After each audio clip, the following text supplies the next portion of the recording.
Hello grade 7s! In this video I'm going to show you how to complete your seam sample assignment. I will demonstrate backstitching, a straight stitch, corners, and a seam finish. You will need these skills to complete your gym bag project. I have already threaded my machine.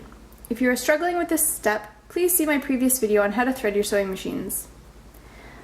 I'm going to begin by taking my two pieces of material and placing them with the right sides together. The right side of the fabric is the side with the print on it, or the pretty side. We are going to sew the right sides of the fabric together so that our stitching ends up on the inside of our project. Next, I'm going to pin my material together, making sure I go through both pieces of fabric. The pins should be spaced about 2 fingers apart, or as far apart as you need them.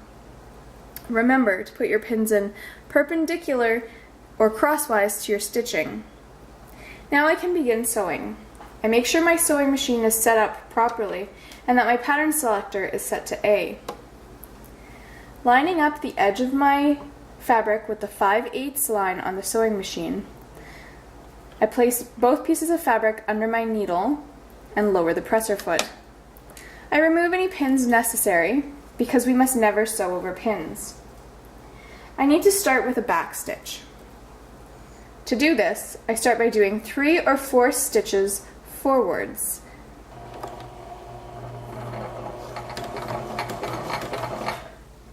Then,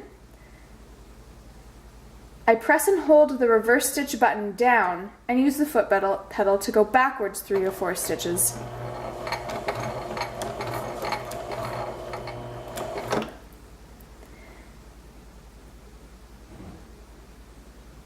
If you're nervous or have trouble controlling your foot pedal pressure, you can always do this step using the hand wheel. That's my back stitch. From there I can continue to go forwards until I reach my first corner.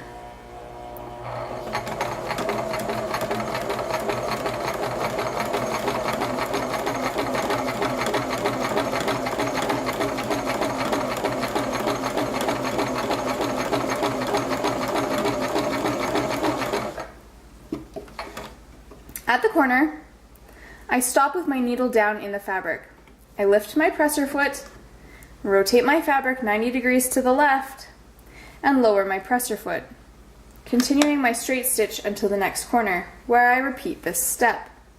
I do my best to ensure that the edge of my fabric still lines up with the 5/8 line on the throat plate.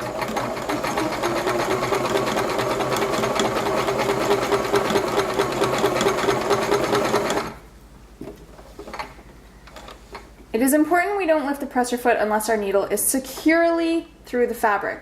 This will ensure the tension and integrity of our stitches. If we lift the presser foot while the needle is out of the fabric, adjust our project, and then lower the presser foot and continue sewing, we will compromise our stitches and need to stitch rip and begin again to fix our mistake.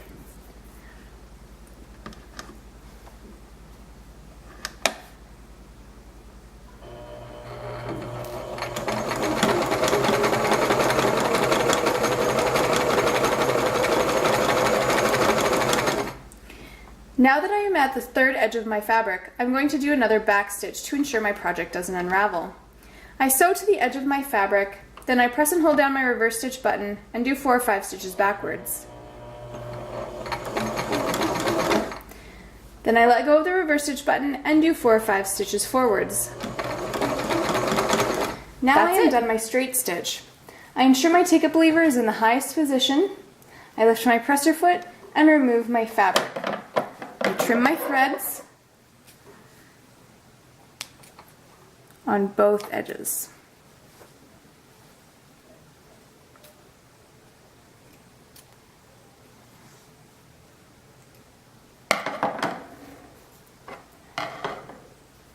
Now I'm going to do a seam finish. I begin by setting my pattern selector to C. This time, I align the left edge of my presser foot with my straight stitch.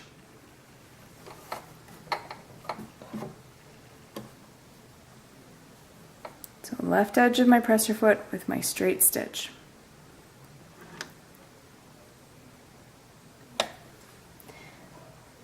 I begin again with a back stitch.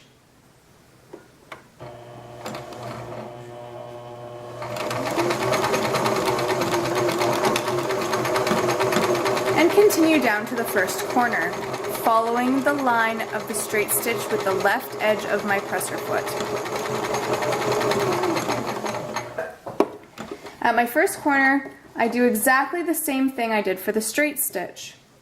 I stop sewing with my needle in the fabric. I lift the presser foot, I rotate my fabric 90 degrees, and I lower my presser foot, ensuring the edge of my presser foot aligns with my straight stitch. I can continue on to the next corner and repeat.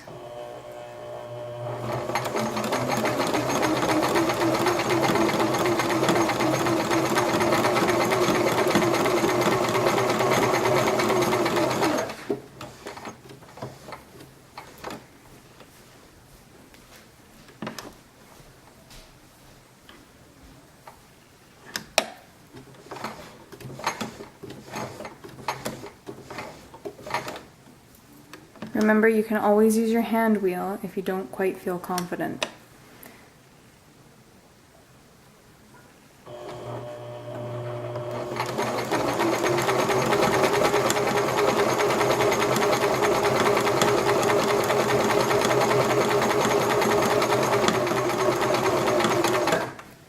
Then at the top of the third edge of fabric, I do another back stitch.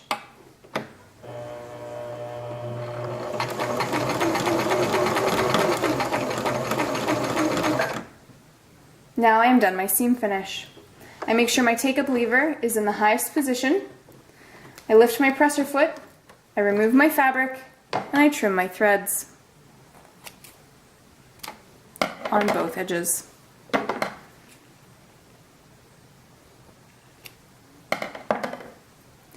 Now I must trim the edges of my fabric so that they are nice and neat and close to my seam finish. This will ensure the corners of your gym bag are not bulky and unattractive.